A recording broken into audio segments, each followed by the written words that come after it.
नमस्कार, आप देख रहे हैं आज तक। मैं हूं गौरव सावंत। हम बात करेंगे राहुल गांधी, कांग्रेस पार्टी के नेता हैं, वायनाड केरल के सांसद हैं, उनकी कश्मीरियत की। जी हां, राहुल गांधी 2 दिन के लिए मिशन कश्मीर पर श्रीनगर में है और पार्टी कार्यकर्ताओं के बीच राहुल गांधी ने जो कुछ कहा, अगले कई दिनों तक इस पर निश्चित रूप से चर्चा तेज रहने वाली है।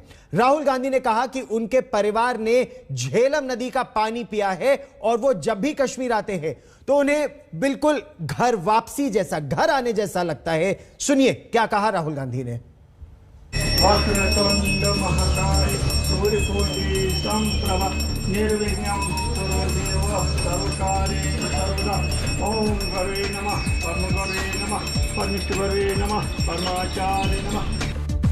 मां खीर भवानी के दरबार में राहुल गांधी पुजारी मंत्रोच्चार कर रहे हैं और हाथ जोड़े राहुल ध्यान मुद्रा में पूजा में लीन। मंत्रोच्चार खत्म होता है तो राहुल मां खीर भवानी को पुष्प अर्पित करते हैं। फिर दूध का अर्पण होता है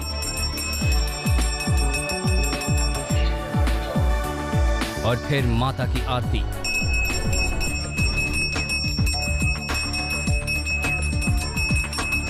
झक सफेद कुर्ता पायजामा और मास्क में राहुल शांत चित्त नजर आते हैं। श्रीनगर से करीब 14 किलोमीटर पूर्व में गांदरबल जिले के तुलमुला गांव में स्थित खीर भवानी मंदिर देश भर में मशहूर है। कश्मीरी पंडितों की खीर भवानी में विशेष आस्था है, लेकिन गैर कश्मीरी हिंदू भी खीर भवानी के दरबार शीश नवाने आते हैं। वसंत ऋतु में यहाँ खीर चढ़ाने की परंपरा है। माना जाता है कि इसी वजह से इसका नाम खीर भवानी पड़ा। कांग्रेस लीडर राहुल गांधी इस वक्त खीर भवानी के प्रसिद्ध मंदिर के भीतर है और यहाँ पर जो है आज जम्मू कश्मीर के दूसरे दिन के दौरे के दौरान सबसे पहले वो इस खीर भवानी के मंदिर में पहुंचे हैं माथा टेकने के लिए और हाजिरी देने के लिए। यहाँ से निकलने के बाद राहुल गांधी सीधे जो है हजरत बल की दरगाह, जो कि जम्मू कश्मीर में और ख़ासतौर से कश्मीर में सबसे प्रसिद्ध दरगाह मानी जाती है, वहाँ पर हाजिरी देंगे। और उसके बाद मखदूम साहब की ज़ियारत, जो कि बिल्कुल श्रीनगर के बीचों बीच है और वहीं पर छठी पातशाही का गुरुद्वारा है, वहाँ पर भी राहुल गांधी हाजिरी देंगे। माता खीर भवानी की पूजा के बाद राहुल गांधी हजरत बल दरगाह भी गए।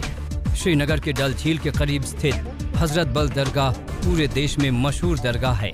इसे कश्मीर का सबसे पवित्र मुस्लिम धर्म स्थल माना जाता है।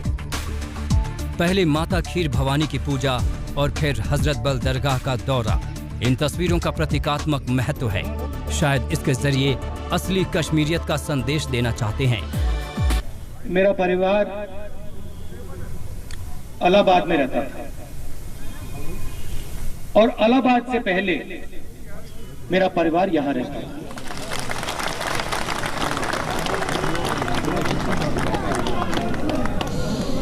तो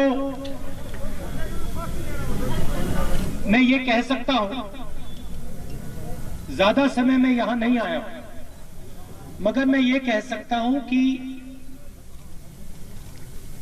मैं आपको थोड़ा सा समझता हूं।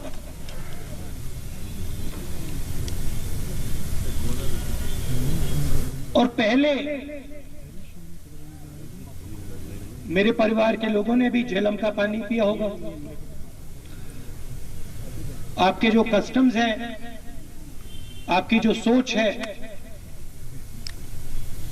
जिसको हम कश्मीरियत कहते हैं, वो थोड़ी सी मेरे अंदर भी है।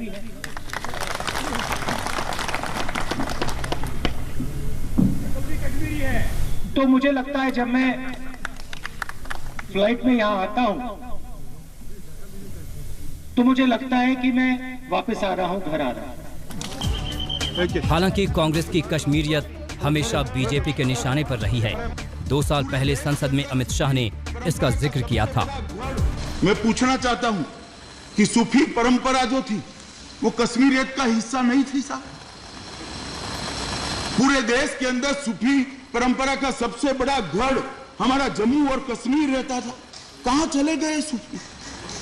किसने निकाल दिया उनको? किसी ने एक शब्द उनके लिए क्यों नहीं बोला? क्या वो कश्मीरियत का हिस्सा नहीं थे? कश्मीरी पंडित जो देश भर के अंदर, अपने ही देश के अंदर दर दर की ठोकर खा रहे,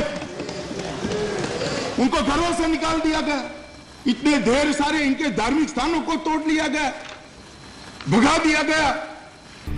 जम्मू कश्मीर से अनुच्छेद 370 हटने के बाद पहली बार राहुल गांधी श्रीनगर की सड़कों पर घूम रहे हैं। हालांकि 5 अगस्त 2019 को कश्मीर का दर्जा बदलने के बाद 24 अगस्त 2019 को उन्होंने विपक्षी नेताओं के साथ श्रीनगर का दौरा करने की कोशिश की थी, लेकिन उन्हें हवाई अड्डे से बैरंग लौटा दिया गया। The government has invited me. Yeah. The governor has said that I'm invited. मुझे इनवाइट किया है, तो अब मैं आया हूँ, आप कह रहे हैं कि नहीं आ सकते हैं, तो that is a bit.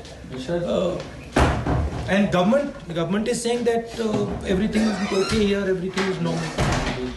So if everything is normal, then why are we not allowed out? It's a bit surprising. अब जबकि कश्मीर का दर्जा बदले हुए 2 साल बीत चुके हैं, सरकार कश्मीर के हालात सामान्य होने के दावे भी कर रही है। विदेशी सांसदों के कई दल कश्मीर का दौरा पहले भी कर चुके हैं। ऐसे में कांग्रेस सांसद के श्रीनगर दौरे को एक तरह से कश्मीर में राजनीतिक गतिविधियों की शुरुआत भी माना जा सकता है। लेकिन बड़ा सवाल ये है कि क्या राहुल का दौरा कश्मीर में तकरीबन मृत हो चुकी पार्टी में जान फूंक पाएगी? अशरफ वानी, श्रीनगर, आज तक।